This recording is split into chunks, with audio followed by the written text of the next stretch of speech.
mò chữ ta mi ye cứ lòng chữ ba ta nè ai như từ nè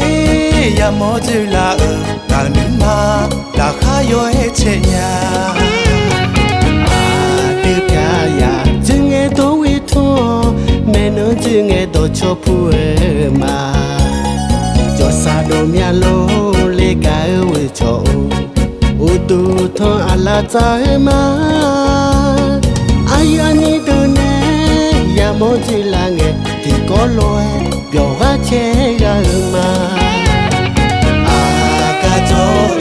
akaya goni akaya che kha thi kha ma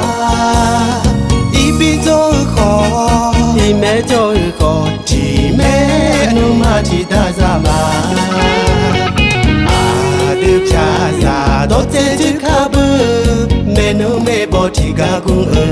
mà là trái đơn cha họ lệ chém nhiều đi akha già hư lá mò la phai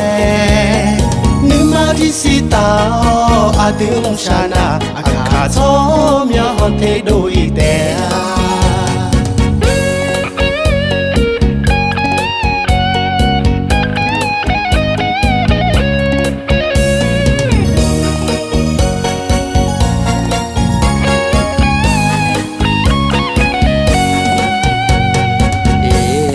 na mẹ nó chia nó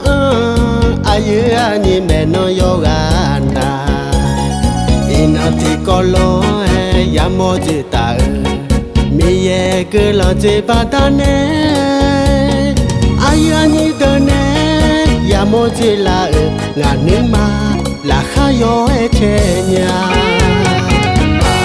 chữ cha già chữ nghe đố với thua mẹ nung chữ nghe đố cho phụ mà cho xa đồ mía lô lê gà với cho u du thơ ala cha mà ai như từ nè ya mò chữ là nghe chỉ có lô biểu á che gà mà akajo akaya goni akaya che kha thi kha ma ibi zo kho thì mẹ cho có chỉ mẹ nu ma chỉ ta ra mà được cha già đốt chế chứ khá bơ mẹ nu mẹ bỏ chỉ cả cũng mà là trái đơn cha họ lệ chém nhiều đi akha già hư lá mò la phai ma đi si tao đứng sana akha cho mía hòn thế đôi tè